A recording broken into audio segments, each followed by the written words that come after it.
মাহে রমজান সামনে, এবারের রমজানে টার্গেট নাও 30 দিনের রোজার মাধ্যমে দিল থেকে আল্লাহর কাছে এইভাবে 30টা দিন হাতে গুনে তুমি আল্লাহর সাথে ওয়াদাবদ্ধ হও যে আল্লাহ 30 দিন আমি রোজা রাখবো। এবং যৌন চাহিদা, লজ্জাস্থানের চাহিদা, অশ্লীলতা, বেহায়াপনা, নর্তকী, নাচ গান, উলঙ্গ ছবি দেখা, নারীকে নিয়ে চিন্তা ভাবনা, মেয়েকে নিয়ে অশ্লীল চিন্তা ভাবনা,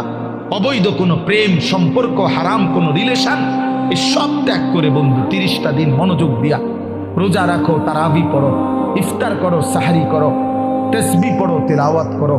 কোনো আলেমে দ্বীনের সাথে উঠা বসা করো, ইমাম সাহেবের সাথে সম্পর্ক করো। ইনশাআল্লাহ দেখবা আল্লাহ চাহে তো 30 দিনের মাথায় আল্লাহ বলেন লাআল্লাকুম তাত্তাকুন, আমি আল্লাহ ওয়াদা দিলাম মোমেন তোকে মুত্তাকি বানিয়ে দেব।